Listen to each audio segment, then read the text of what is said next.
Olá, esse é o seu Fala Trabalhadora dessa semana. É um prazer ter vocês aqui. E essa semana nós vamos abordar um assunto que tem sido vertente na cidade, não só na última semana, mas já está sendo discutido aí há pelo menos um mês. E tem tomado as ruas da área continental, que é o fechamento dos dois PAs lá no território do Humaitá e do Parque também. Nós convidamos hoje aqui moradores do Humaitá para entender melhor do que se trata, de onde saiu esse assunto e como ele tem sido conduzido junto com a população. Esse é o seu Fala Trabalhadora.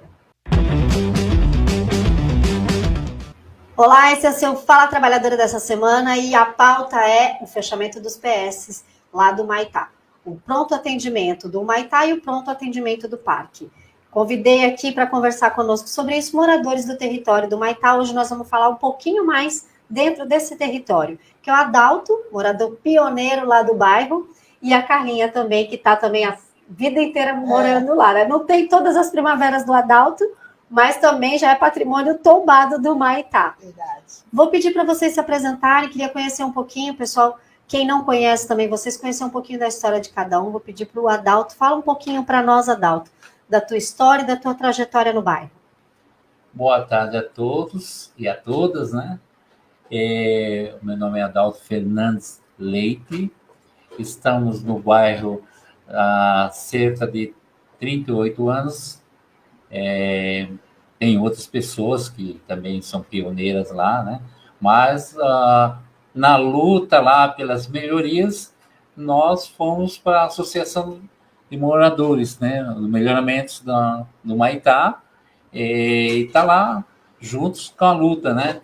Uma das lutas que nós travamos e conseguimos, né? Através de projetos da Secretaria de Planejamento, né? Foi a questão da saúde, que o início da saúde no Humaitá era numa casa, uma pequena casa, tinha lá um PA, né? E dali a gente conseguiu, avançando no tempo, reunir 20 lideranças, né? E formamos aí uma equipe boa que fomos atrás dos nossos direitos e mostrar que, pela distância que a gente estava dos outros centros, né? Nós era o 13º bairro, que era o último bairro de São Vicente, afastado de todos, né? Cerca de 14 quilômetros, mais ou menos, e o mais próximo núcleo seria o Rio Branco, a 4 quilômetros. Havia uma perspectiva de se construir um hospital no Rio Branco. Nós conseguimos fazer uma movimentação, audiências públicas e levar o hospital lá para o Humaitá. Mais ou menos há quantos anos atrás isso aconteceu? A implantação do hospital lá com a participação da população? Já mais ou menos uns 15 anos atrás, né? Nós tivemos essa boa notícia, lógico que foi uma luta, né? De conseguir que fosse construído lá no Humaitá. Havia uma verba para se conseguir 2 pavimentos. E acabou, como a gente sempre sabe, aos desvios, ficou num pavimento. E ficou bem claro para a gente que lá era um hospital de baixa complexidade, né? E a gente sabe que tem toda uma etapa dessa baixa complexidade, que são a primária, secundária e terciária. A gente se enquadra muito na primária, e a gente entende, né, que foi o que foi nos oferecido, né? Então a gente ficou contente, né, com a evolução do bairro. E tudo foi em torno da saúde, né, das nossas lutas, que o bairro foi crescendo e foi tendo essa assistência, né?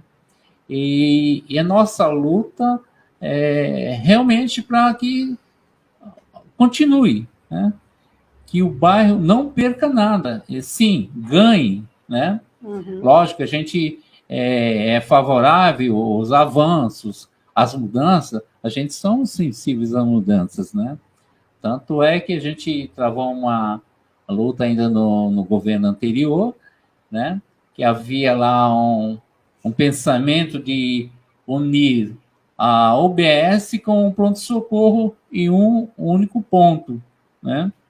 Nós fomos contras e mostramos que havia um outro local que tinha sido inaugurado e deixado abandonado, que era a OBS do CAIC, que ficou um tempo lá abandonado por problema estrutural, assim alegavam, e só que fizeram aí no governo Billy a estrutura de um novo OBS, só com todos os defeitos possíveis e imaginários. A gente já imaginava que não ia dar certo, porque havia assim um sentimento de tornar-se um quarteirão da saúde, né?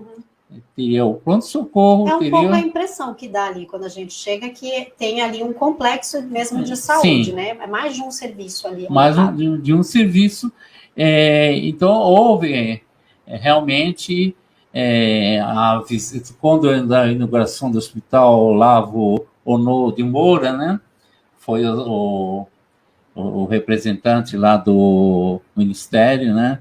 O ministro da Saúde, passar a sensação de que o hospital seria assim de boa qualidade, né, no atendimento, e inclusive ia ter assim um anteparo de ambulâncias, né?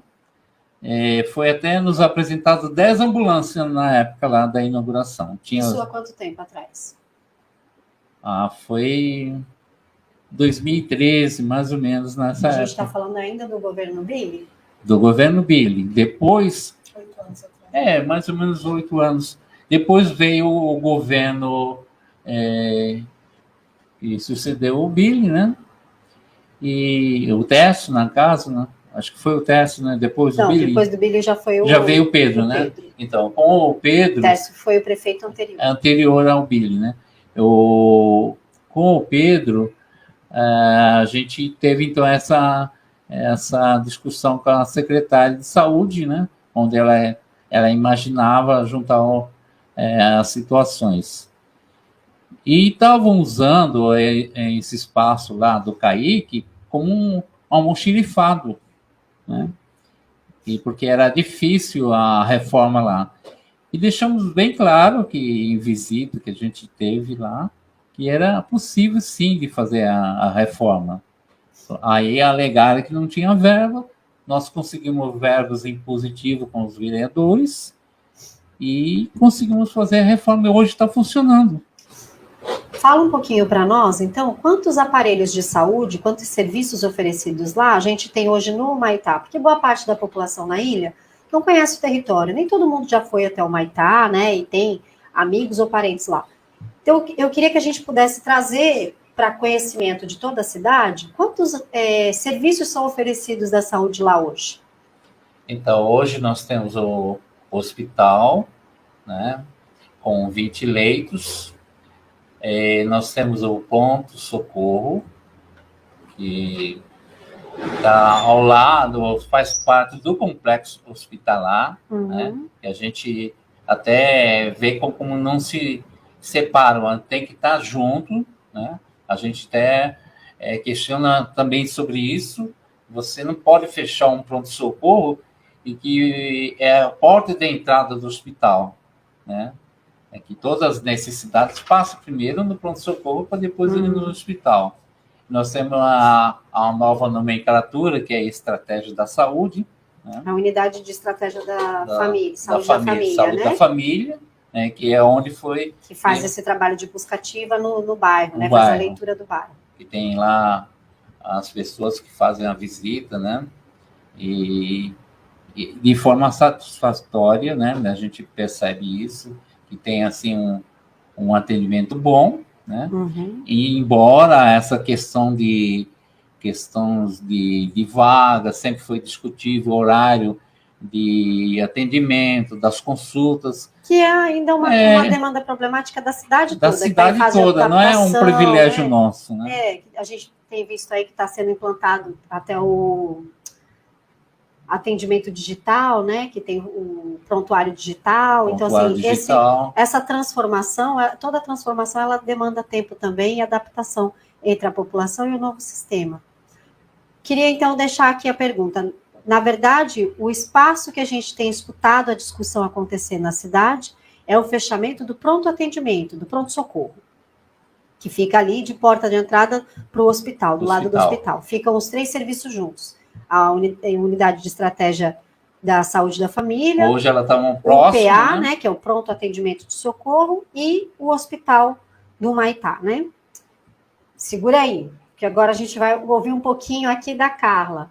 Carla, fala um pouco para nós da tua história lá no bairro, de como foi a tua trajetória, de qual é a tua ligação ali com a unidade de saúde, que a gente tem visto essas discussões, eu vejo você em todos os vídeos também, eu sei que tem mais moradores organizados em torno dessa pauta, já quero agradecer aqui aos moradores que encaminharam seus 2 companheiros os representando, mas nós sabemos aí do grupo organizado de trabalhadores, de moradores e lideranças do bairro e da importância que tem para a evolução do território quando os moradores se apropriam do território. Parabéns pela organização de vocês, continuem aí evoluindo o Humaitá a partir da demanda social dos próprios moradores. Carlinha, fala para nós um pouco de você. Boa tarde, Dani, né? Quero te agradecer, né, pelo convite, pela proposta, né, Adalto? Sim. Que nós estamos aqui conversando e falando de algo que é tão sério que tem nos tirado o sono e a paz, né? Nós não somos um grupo de baderneiro, como alguns falam, né? Somos pessoas que realmente buscam a melhoria do nosso bairro. Eu estou com 39 anos e eu não me lembro de outro lugar, eu moro lá desde os meus 1 ano de idade, né? Meus pais foram morar lá, eu fui juntamente com eles e a minha vida toda eu moro no Humaitá. Então, assim, um bairro que lutou, tudo que aconteceu no Humaitá foi através de muita luta, de muito sofrimento, de muita busca, associação de melhoramentos do Humaitá, né, na pessoa do Adalto, na pessoa do seu Tomás, que foi um grande líder, assim, muitas coisas nós conseguimos, né, no nosso bairro, foi através desses homens, dessas pessoas, Dona Gesilda, né, lembrar dessas pessoas que foi, assim, de importância muito grande para a história do nosso bairro.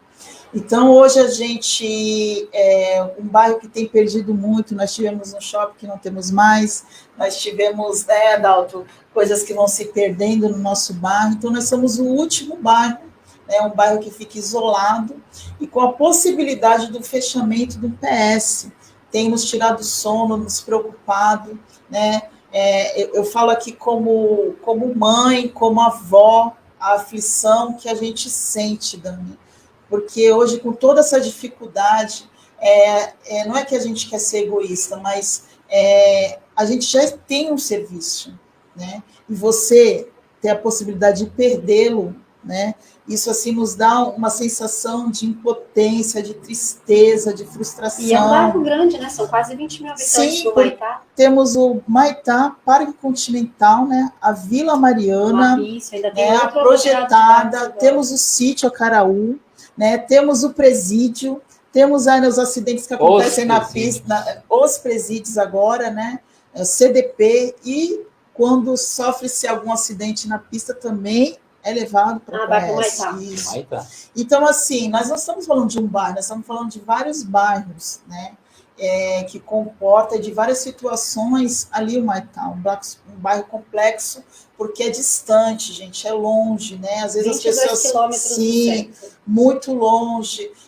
A questão também da dificuldade financeira, né? Se hoje a pessoa, mas tem Uber, tudo bem, tem Uber, mas o dinheiro?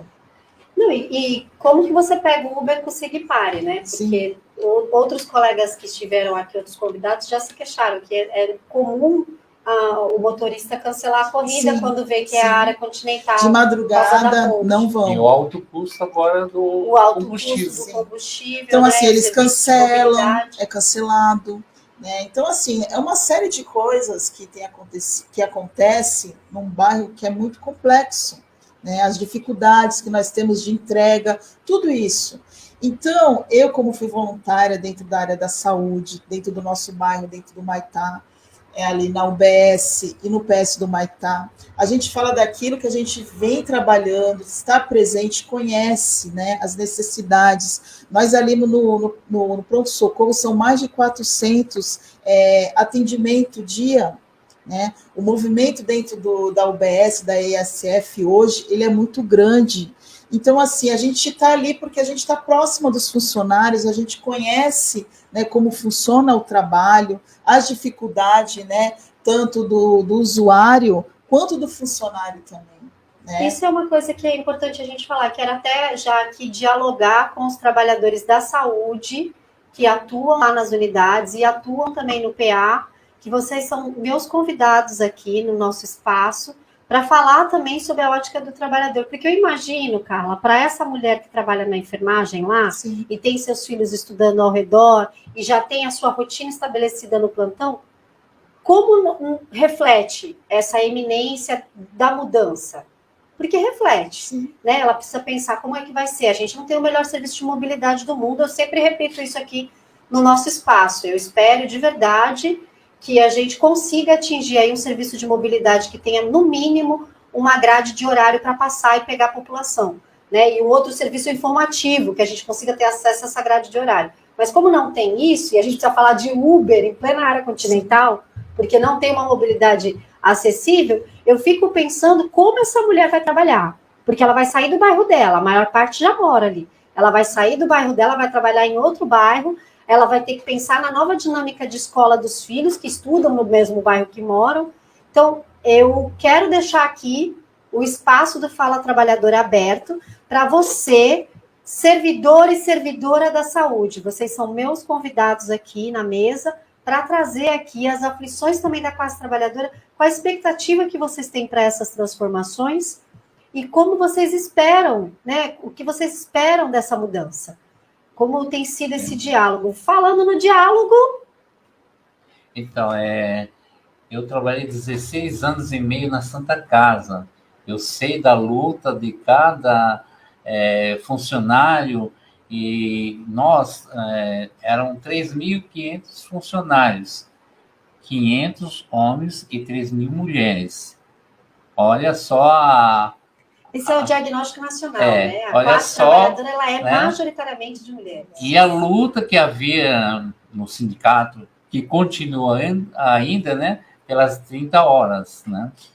E a gente acompanhava muito isso, porque a gente tinha esse relacionamento com eles, né? Eu trabalhava no departamento de nutrição, mas era a porta de entrada também dos alimentos para os pacientes e para os médicos, para todo mundo, para todos os funcionários, passavam nas nossas mãos.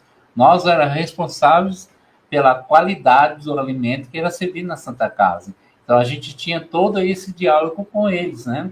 A gente via muito isso, que a trabalhadora ela tinha que ter 2 empregos, né? Ela saía de um e já corria para o outro. E na hora que era para ter o descanso, aí o que você já relatou, tem a área doméstica, tem a janta para fazer, tem o fogão esperando, tem a lavadora esperando. Adalto, e depois dessa sua experiência dos 16 anos de Santa Casa, hoje você tem um diálogo também com os trabalhadores dentro da unidade de atendimento lá do Maitá? Sim, porque nós tivemos na nossa grade a questão da saúde. O que acontecia na Estação Cidadania, né? A gente fez uma experiência de presidência lá na Estação de Cidadania, que não sei hoje se a gente pode falar que é uma estação de cidadania, né?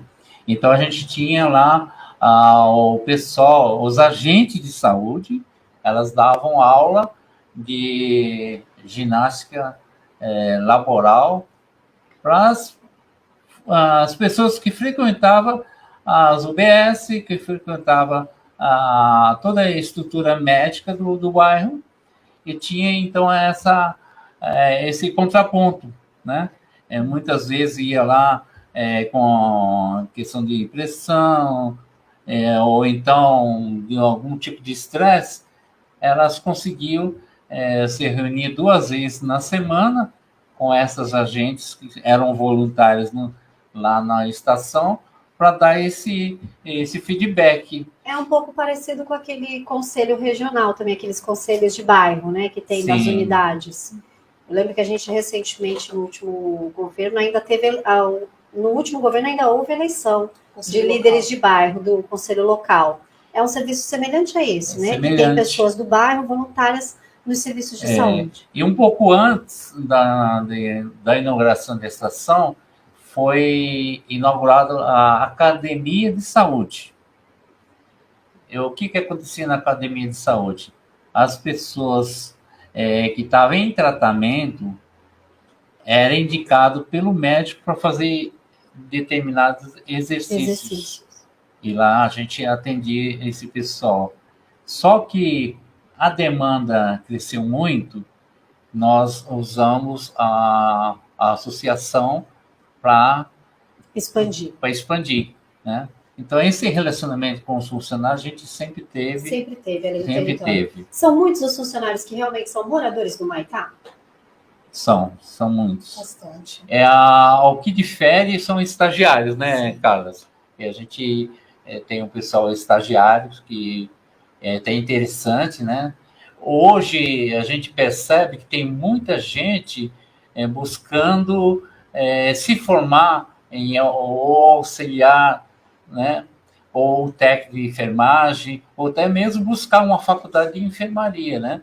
Porque viu dentro do próprio bairro a oportunidade, né? Também um complexo daquele tamanho, né? Com hospital, PA e a unidade de serviço da família. A coisa funcionando, né? E tem uma particularidade, o Humaitá, dos outros bairros. O pessoal pode falar assim, não, mas por que essa particularidade? Porque nós funcionamos 24 horas.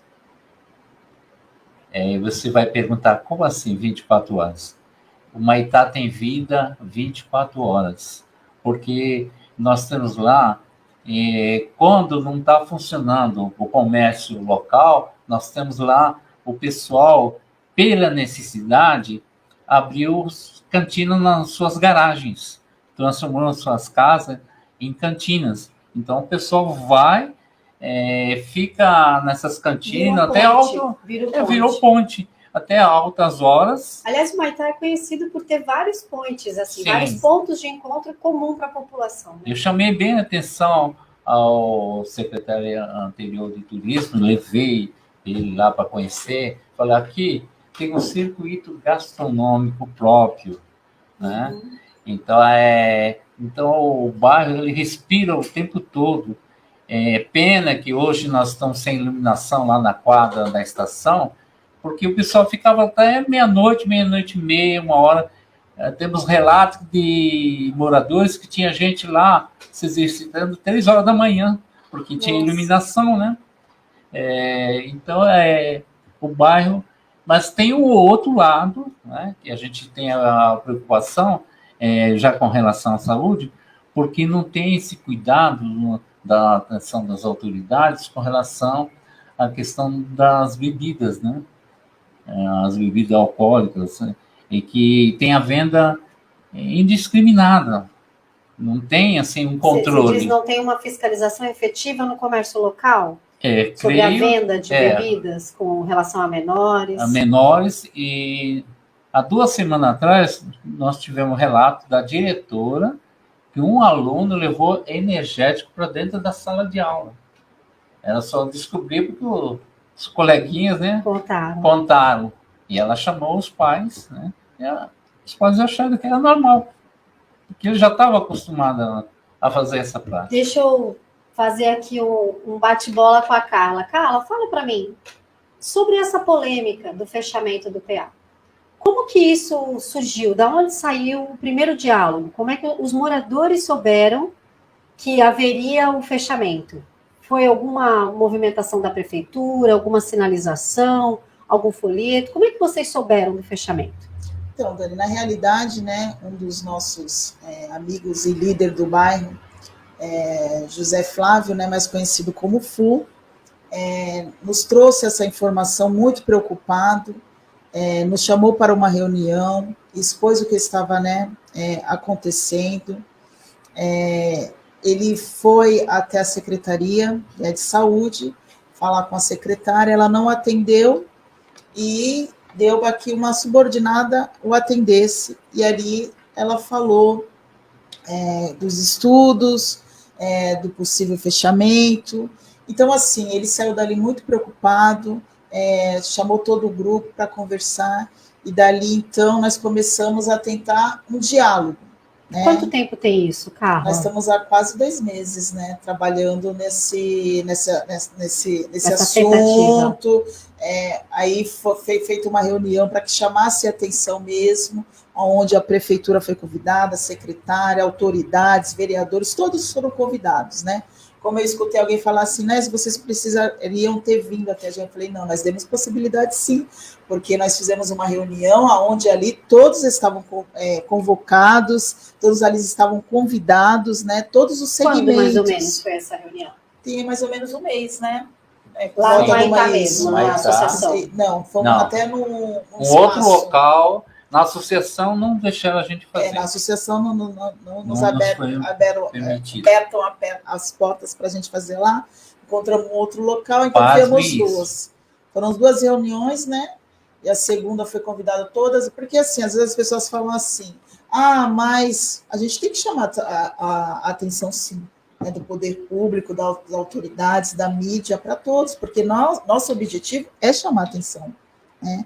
Enquanto a gente puder lutar, nós vamos fazer de tudo. Nós não vamos ser omissos, ficar sentado esperando algo acontecer para dizer, a gente poderia ter feito. Não, tudo que estiver dentro da nossa possibilidade, nós iremos fazer. Quando você diz chamar atenção, é chamar atenção para esse diálogo a respeito do... Para esse diálogo, porque foram... Isso, sim, né? Porque foi feito tentativas através de ofício, né, onde não tivemos resposta, onde não tivemos convite, porque nos outros governos a diferença é que era-se ouvido o conselho local como uma liderança, um grupo de liderança se procurava uma secretaria, era-se ouvido, entendeu? Então, essa forma de governar sem escuta, porque nós andamos no bairro, as pessoas nos param, para falar alguma coisa, a gente escuta o que aquele município está falando, aquele usuário, aquele amigo, aquela mãe de família que tem seu filho, porque quando eu trabalhei como voluntária na UBS, quando a gente leva uma ficha, não, eu sei quem é, que na hora que eu for embora eu já levo, porque o que acontece muito dentro hoje das unidades é assim, Dani, não é que nós precisamos de que informe só. Se eu conheço aquelas pessoas, né, eu já falo, não, é filho de fulano, de ciclano, você conhece a comunidade? Ele não perde a consulta. É uma relação familiar. Sim. Então, o que acontece hoje, essa experiência que eu tive dentro da área da saúde, e que eu até falei para a secretária, a humanização de atendimento. Quando você tem, o município ele chega aquela pessoa idosa, mal esclarecida, ou a pessoa nervosa, né, porque está esperando há muito tempo. E aí, quando ela chega lá, e ela vai até, né, a recepção, e ali está aquele funcionário que já está sobrecarregado, que já está cansado, que ali está com uma demanda muito grande, ele não vai conseguir parar e escutar a história de todo o processo daqui, porque às vezes... Ele tem um protocolo também para seguir, sim, né? Então ele não vai ficar ali esperando você contar. E quando eu fui voluntária, era esse trabalho. A gente procurava entender o que aconteceu, e aí dentro disso a gente entendia, pegava-se ali, ia no computador e via que já tinha passado a consulta, ou seja, ele estava esperando 2 anos, porque a consulta tinha sido perdida e não tinha feito, não ia chamar nunca. Então, o que deveria ser feito primeiro? Mutirões, né? Fazer realmente, deixa aqui, vamos deixar aqui, e você vai voltar daqui a 2, 3 dias para a gente dar uma porque o que cansa o usuário é ele ficar indo na unidade, entendeu? Sem resposta, porque qualquer pessoa se cansa quando ela não sai ali nem com sim, nem com não. Aí você diz que ter ali também uma parte da população proativa, né, fazendo essa interlocução de diálogo, sim, agiliza até o uso do serviço público, né? A qualidade do serviço que chega na ponta, ela acaba que é otimizada, né? Porque você não perde tempo com consulta que é cancelada, que é ausente. Então, porque quando você perde, automaticamente se bloqueia, né? Ali 30 dias. E tira também a vez de alguém que queria consulta. Porque o que eu sempre falava para as pessoas assim, gente, é uma consulta. Ai, mas talvez não. Você tem que ir, porque você tirou a vez de alguém, né? Que também está esperando ansioso por essa consulta. Então, a conscientização do SUS, em várias reuniões que eu fui, né, desse sistema, porque ele é um convênio que as pessoas, né, desdenham, mas ele é um convênio, sim, e ajuda, sim. Claro que precisa de melhorias, mas é algo que ainda está... vidas o SUS provou salvou a pandemia. Então, assim, as pessoas às vezes ficam dizendo, porque eu tenho... Mas quando você pode ter convênio, mas numa hora de uma emergência, é o PS que vai te atender. Então, a gente, assim, temos que valorizar, sim, né, esse serviço. Eu falo que o conselho, aquele líder realmente que leva, como eu já vi, Dona Anice, levar o bolinho, né, a Dona Lúcia, né, ali que hoje, né, já por conta da idade, já não faz mais ali levar aquele bolinho, dar aquele acalento para o funcionário, ele escuta o usuário, ele, calma aí, fica aí, vai ali com o funcionário, calma aí, me dá aqui o SUS. Dá outra atmosfera, sim, né, para então, todo assim, atendimento de quem já está ali virando noite. Sim. Então o acolhimento, né, ele é importante dentro da área da saúde, da escuta, né? Então você não tem como hoje você cobrar de um funcionário que está lá. Estão no limite já. No limite, né? Eles estão no limite. Ali agora com a vacinação, né? E aí, quer dizer, joga-se uma bomba na mão do funcionário e fica lá moradores revoltados, uma gritaiada, porque até quando é a presença de um líder dentro da unidade, ele intermite, calma aí, entendeu? Ele contém. Faz esse diálogo. Então, assim, funcionários que moram dentro que moram num bairro e que trabalham, é importante, sim, até pela comodidade do funcionário de não pegar, né, assim... ainda que trabalhador da cidade, você também é munícipe. Sim, é munícipe, né? Entendeu? É esposa... Elas sofrem, né, assim, os anseios, né, porque... Dani, qual funcionário que não quer chegar aqui e resolver tudo de todo mundo, né? E não tem ninguém ali te olhando, né? Assim, olhando para sua cara, como se você fosse culpado de não conseguir estar resolvendo o problema por uma questão estrutural. Então, assim, o que eu acho? Assim, eu acho não, eu tenho certeza que aquele acolhimento, assim, mas você tem que ter um funcionário específico para aquilo. Né? Hoje a gente vai dentro do AME... E essa pessoa que faz o voluntariado dali da comunidade é talvez a figura mais ideal, né? Que é a pessoa que faz essa interlocução. Sim, eu sugiro isso assim para a secretária, ela tem que chamar os conselheiros, procurar saber quem as pessoas que fazem. Que você disse é do conselho local. Né? Porque a gente tem um conselho de saúde municipal. Isso, em conferência. E aí a gente tem esses conselhos locais que foram feitos em votação. Sim, votação aberta no território. E aí você consegue entender, captar, entender, porque assim, não adianta você, assim, né, o poder público trabalhar lá com Excel, a planilha do que eles podem, do RH, do que não pode, mas da outra ponta tem ali aqueles líderes, aquelas pessoas, a igreja... os segmentos que estão ali são, né, os segmentos ali da sociedade que entende e que tem ali a informação viva, a informação viva. Então é importante se sentar, é importante conversar. Esse diálogo do poder público com ali as lideranças ou com algum núcleo da população não aconteceu. Então. Não aconteceu. A proposta foi que eles estão se fazendo estudo, que esse estudo está desde o começo do ano, né? E é fato. E está, palavras da secretária está, e que ainda não chegou a uma conclusão. Mas como que você faz isso? Assim, palavras da secretária, aí a gente sugere que teve um momento em que vocês tiveram um diálogo com ela. Sim, semana passada, quando a gente teve na Secretaria de Saúde, né, que estava tendo ali uma reunião do conselho, mas foi algo informal, não foi nada assim, que nós fomos convidados, ou que a pessoa recebeu o nosso convite de uma forma assim, formal. Vocês aproveitaram a reunião ordinária do conselho e foram buscar... É verdade. O Conselho de Participação Popular, ele é aberto à população. E foram buscar essa devolutiva ali na reunião, mas também sem ter esse momento com ela, né? De Sim, avisar sim. que, olha, tem um núcleo de moradores que vai participar, ou a gente tem uma pauta Não, para entregar, nada ela disso. acabou sabendo, e que ela até reclamou, falou assim, nós estávamos sabendo que vinha uma comissão, agora vocês estão em número superior a uma comissão. Tinha muita gente. Tinha muita gente, nós tentamos negociar uma comissão, que eu estava tendo até um certo acordo nesse sentido, né, de ficarem 5 pessoas no nosso grupo, né, embora a gente falasse, não, vamos ficar em 6, tal, aquelas questões todas, mas, de repente, se encerrou a reunião. Ela se retirou da sala. Ela se retirou, né, tem lá os seus motivos, tal, Uhum. a gente não discute isso, e só que a gente foi procurar a resposta do prefeito. Nós fomos, dali fomos para o Paço.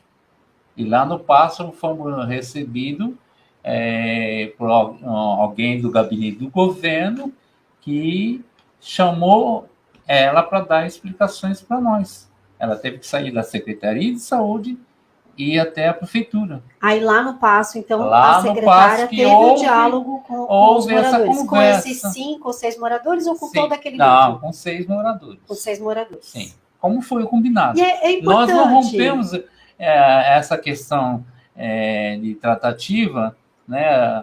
A gente também, por isso que a gente não fala que nós não somos badeneiros, que nós tentamos seguir a regra, falando, olha, vamos até trabalhar porque, né, Adalto, uma multidão, você não consegue de verdade desenvolver um diálogo. A gente entende que o território é muito grande, então sim, é normal que haja uma multidão mobilizada. Mas é importante ter o diálogo das lideranças, ter uma comissão de lideranças que consiga sentar e pensar junto com o poder público qual a estratégia de saída do problema, qual a estratégia de mediação do problema. Né? Se há um fechamento, por que será fechado? Qual o interesse público atendido com esse fechamento? Nós somos contra a abertura do Rio Branco. Do Rio Branco. Nós não somos contra, nós somos a favor de abertura, a gente somos contra fechamento. Mas até abertura com qualidade também. Com qualidade, né? Não tirar daqui para pôr para lá. A pessoa de falar assim, como tá tudo maravilhoso, claro que não, mas dentro de você ter um serviço e não tem nenhum, tem uma diferença. Então, assim, o questionamento perante assim é que nós sentimos o quê? Assim, viraram as costas, né? Porque a gente anda na rua, as pessoas perguntando, então, assim, de uma certa forma, a gente tem uma responsabilidade com o nosso pessoal, com as pessoas ali, entendeu? Nós levantamos uma situação, precisamos dar uma resposta, então nós não somos contra a abertura, né? Nós não estamos sendo egoístas, mas acreditamos que lá pode ser aberto através do governo federal, né, o prefeito, e buscar essa parceria, abrir uma AME, um centro de especialidade, buscar do governo federal algo que possa suprir o Rio Branco, né, para que seja aberto lá. Nos interessa que a unidade lá funcione, que dê tudo certo, mas o que a gente não quer é que para algo acontecer, um bairro fica sangrando para que o serviço melhore para quem? Se um bairro todo com um bairro circunvizinhos vão perder. Então, a gente não está melhorando, né? A gente está sangrando outros bairros. Acho que essa discussão que você levanta, Carla, que é a questão do interesse público, ela precisa ser feita junto com o poder público. Esse diálogo precisa ser construído, né? A política, ela é esse exercício de diálogo que ela é feita junto com todos os interessados. Ela não é feita para o interessado, né? Não chega o poder público e expõe para a população uma metodologia política. Não, ele precisa fazer esse exercício de escuta e construir dentro das diretrizes nacionais soluções para os problemas trazidos pela população, pelo interesse público. Então, acho muito pertinente quando você fala que a gente não está sendo egoísta, a gente não quer que deixe de abrir no outro bairro, mas a gente tem essa preocupação do serviço que de fato se fecha, não só para um, mas para um aglomerado de bairros que reúne ali um número volumoso de moradores. Acho que a gente precisa encontrar uma mediação, que os moradores precisam ter aberta essa porta de diálogo, seu Adalto, que o senhor traz aqui. Essa comissão de moradores precisa ter a exposição de qual é esse estudo. E esse estudo, ele precisa ir para além das planilhas, né? Sim, ele precisa alcançar a vida dos moradores do Maitá também. E se ele se mobiliza por inteiro para o Rio Branco, a gente sabe que ele não faz isso, não atende a vida dos moradores do Humaitá. E nossa preocupação também é assim, a gente começou a perder a credibilidade do governo municipal quando ele perdeu uma questão do presídio feminino. Que até então a gente sabia do impacto que ia ter, que é 800 presas, né? A gente sabia que ia ter esse impacto. A gente já tinha perdido lá atrás essa questão do presídio, né? E não tinha como reverter isso, então a gente já estava ciente, né? A população já estava ciente. De repente veio uma mudança, né? E o prefeito não tomou nenhuma posição, porque nós fomos lá para frente do presídio, primeiro nós manifestarmos, né, contrário, para depois vir uma fala do prefeito, tentando reverter a situação, que ele não conseguiu. Mas houve uma ação também da prefeitura contra o Estado. Sim, a gente precisa reconhecer. Exato, mas primeiro se posicionou mas primeiro nós manifestamos. Acorda, prefeito. Aí ele percebeu que a coisa era séria, que ia acontecer. Houve essa ação, e só que assim, cadê essa transparência em que foi colocado que haveria uma contrapartida para o município? Que contrapartida houve, foi essa, e quando aconteceu, e em que setor vai estar favorecendo? É a saúde, é a educação, é a assistência social? É para aquele território? É para aquele território, porque o território mais interessado somos nós. Que estão sendo impactados com a implantação. O risco maior somos nós, né, os moradores, né? Acho que é válida também essa questão aqui, né, deixar o espaço aberto aí, o interesse que a população tem ali local, e entender melhor como que foi, que contrapartida é essa, se ela aconteceu, onde ela foi encaminhada. Olha só, Dani, a situação do bairro do Humaitá, Parque Continental, Vila Nova Mariana, projetada. Nós temos um presídio, um pedágio, e ainda querem nos tirar o PS.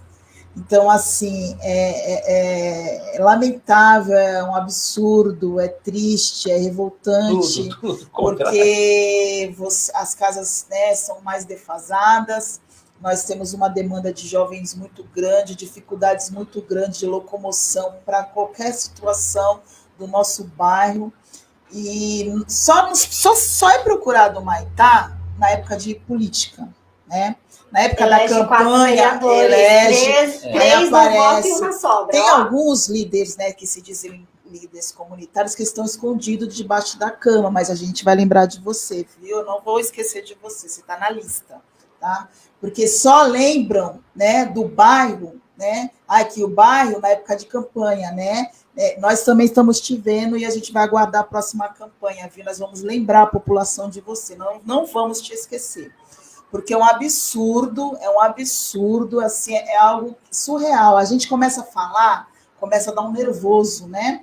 Porque como que pode, em algum momento, né, alguém ir lá para o computador e falar, vamos gastar, vamos tirar os gastos e vamos começar pelo Humaitá, porque está dando gasto, porque isso e aquilo. Entendeu? Isso não existe. Entendeu? No mínimo, já que você não vai conseguir melhorar, deixa ela como está.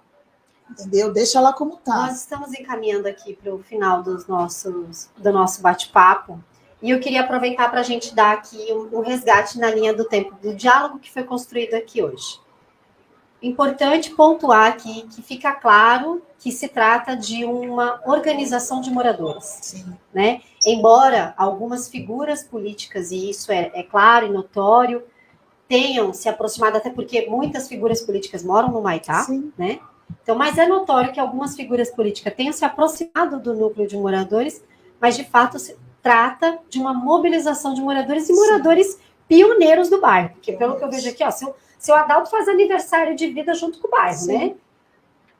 Carla tem praticamente a idade do bairro também. Fui mãe, fui vó, tudo dentro do bairro. Importante a gente aqui, ó, fazer um marco. Se trata de uma organização de moradores. Sim.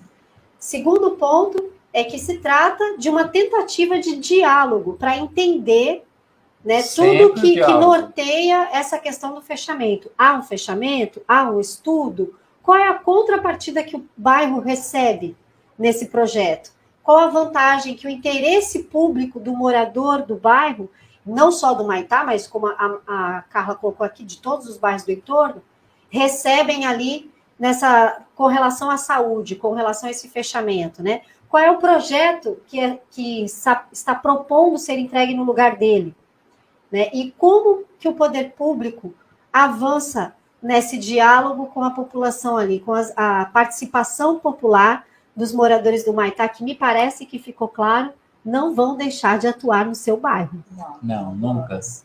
E é interessante assim, eu comparo o Humaitá com uma cidade que não deu certo.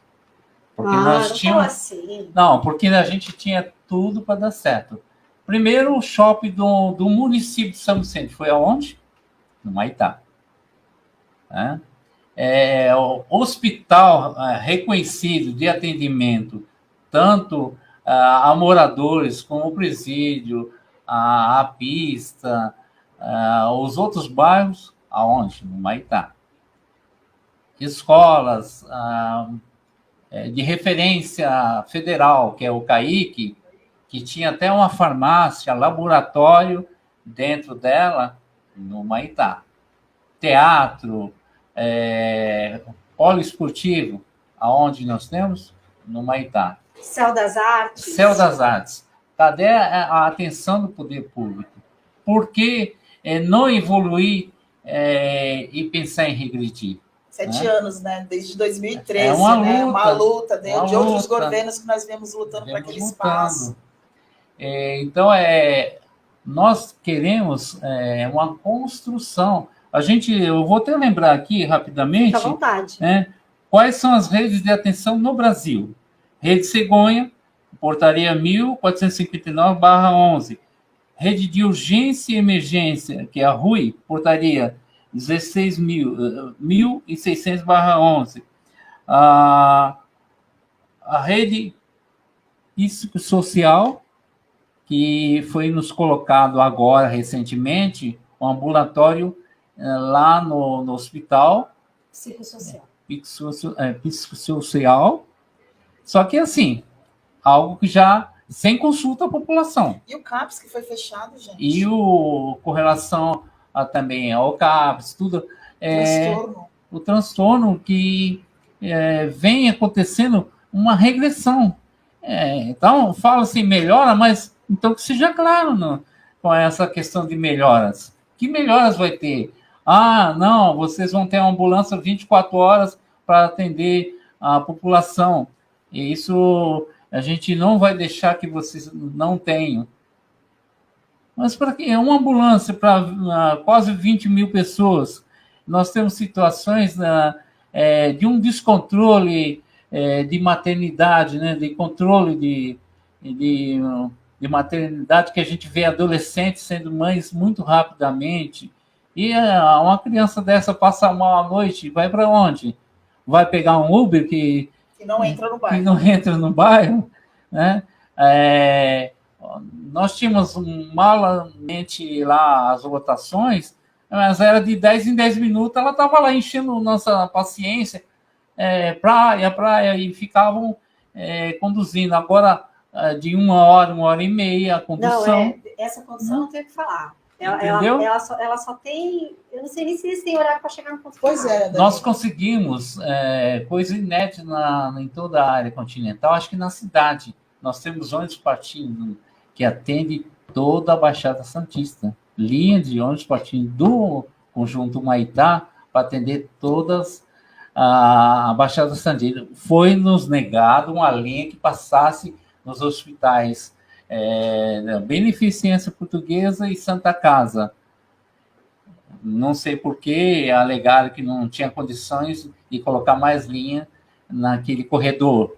E a gente percebeu que o pessoal lá da Praia Grande ganharam mais linhas passando por lá. E a gente não conseguiu isso.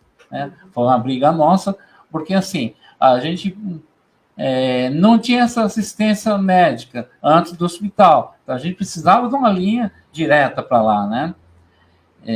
Foi nos negado a terceira fase, a segunda fase, que seria do VLT, lá para o Rio Branco.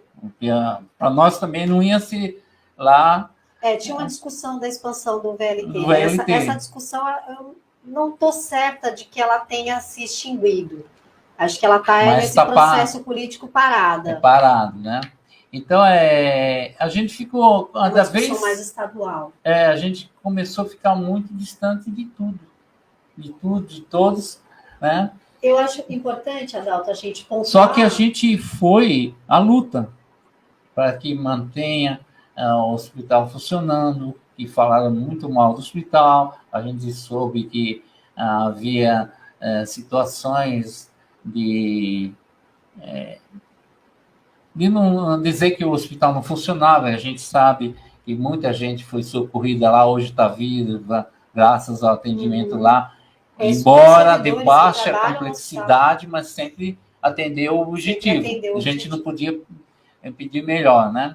O pronto-socorro, a minha neta, há 2 semanas atrás, ela caiu na calçada, sangrou na fronte, foi atendida onde?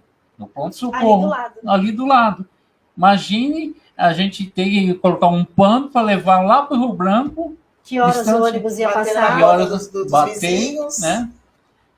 Você traz aqui um relato que eu acho bom a gente... a liderança religiosa, ele foi desacordado lá para o pronto-socorro.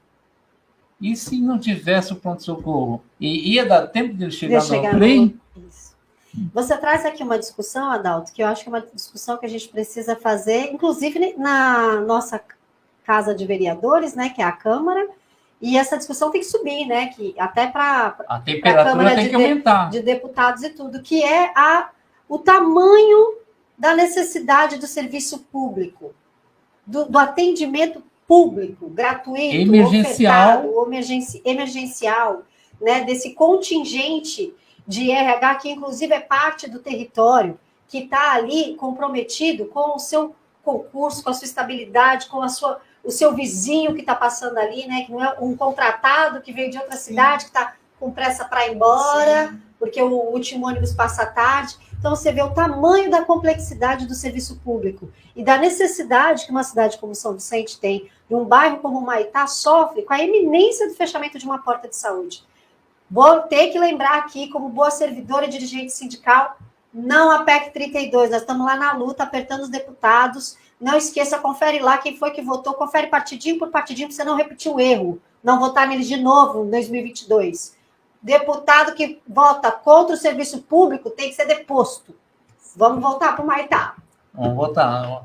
Então, essa questão da saúde é tão delicada, porque a gente pensa que vai evoluir. Quando a gente percebe isso, né?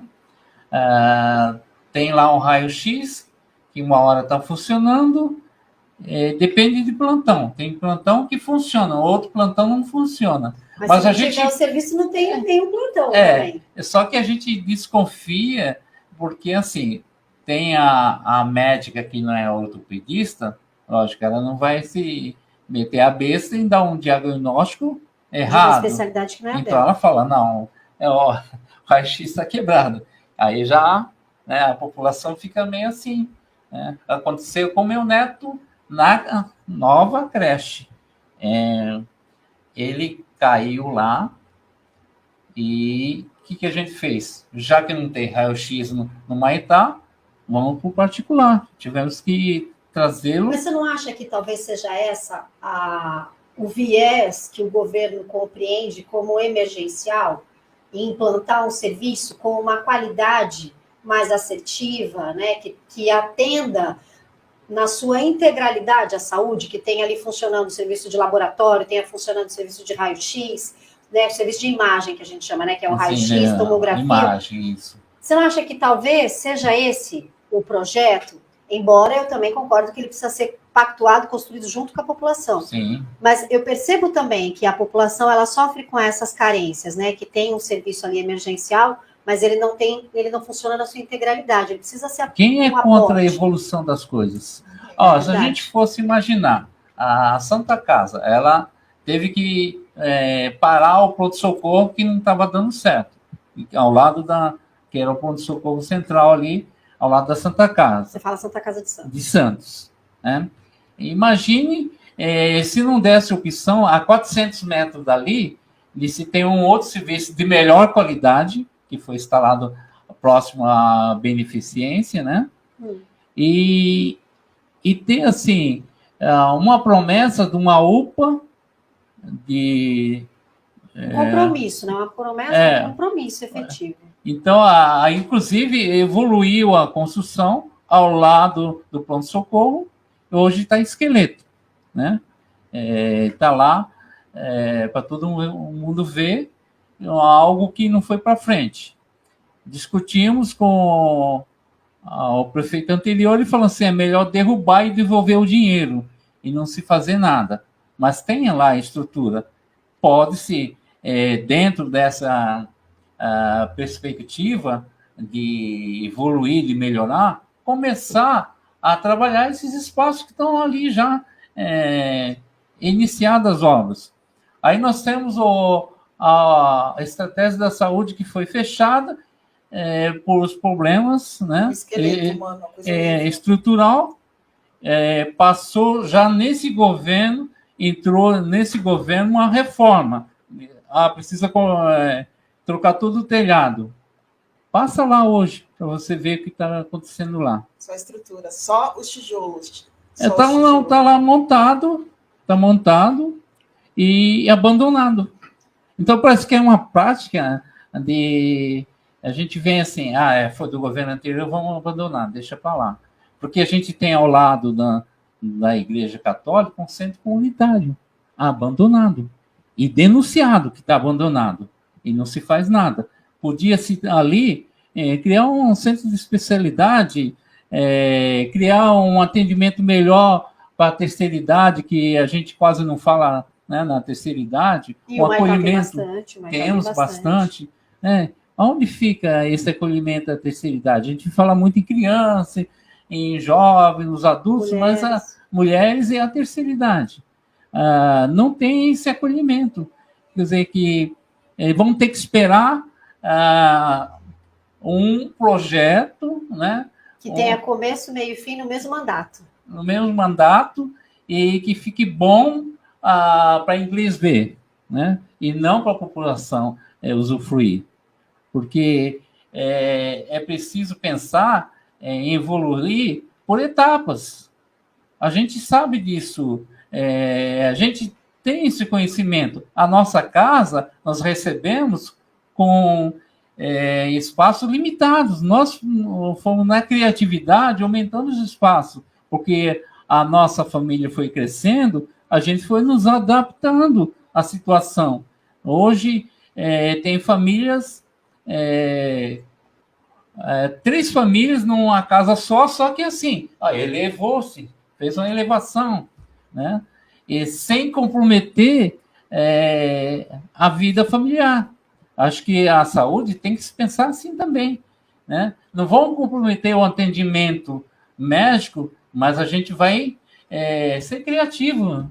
Poxa, será que no governo não tem pessoas que podem pensar isso, né? Eu conheço pessoas que eu participei do plano de governo e que realmente se diz assim, com possibilidade de... Essa é uma curiosidade. Boa parte dos meus convidados participaram do plano de governo, da campanha.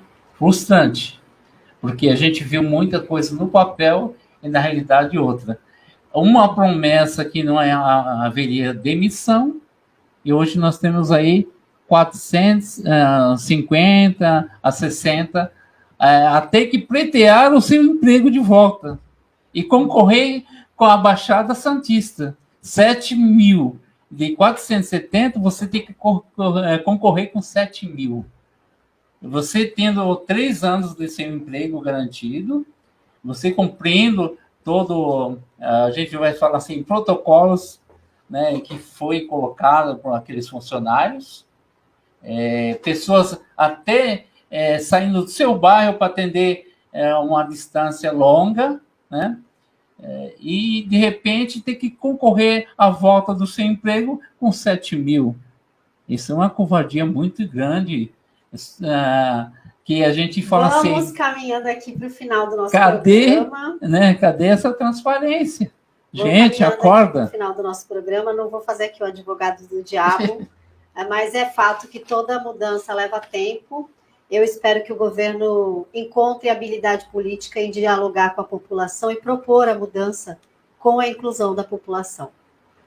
Não podemos, eu vou concluir assim, não podemos perder a rede de atenção à saúde, tá? Porque nem tudo está perdido nesse governo, a gente pode dizer assim... não, claro que não, está só começando. Só começando, e dar um parabéns com relação à rede que ele fez, com relação à vacinação da Covid. É verdade. Foi uma jogada de mestre que deu certo. Bem estruturada, bem pensada que deu certo. Então, a gente também não é injusto quanto a isso, né? Tem razão, Adalto. Tem municípios que não chegou nem nos pés nossos, e apesar que os índices falam o contrário, que a cidade é a última em vacinação, eu não vejo muito assim, não. É porque o índice de vacinação, a leitura, ela vai depender do número de vacinados, né? E aqui a gente diz, o governo estabeleceu um plano de vacinação com um cronograma muito eficiente, que permeou, em pouco tempo, várias camadas da sociedade, né? Várias camadas divididas por faixa etárias diferentes. Em outras cidades, não houve assim, um plano tão efetivo. Embora a nossa população, e aí a gente precisa reconhecer a responsabilidade da população, não tenha aderido efetivamente em massa à vacinação. E aí também, por mais que a prefeitura promova campanhas e pense um plano efetivo de vacinação, ela depende que a população tenha a disponibilidade de ir até a unidade. Então, por isso que os nossos números são baixos. Sim. Não é do plano de aplicação, Sim. mas é da questão da adesão da população, infelizmente. Não, naquilo que se pensava, né, para o número de vacinados. Olha que legal, foi colocada até uma linha de ônibus para se vacinar, porque foi colocado alguns polos, né?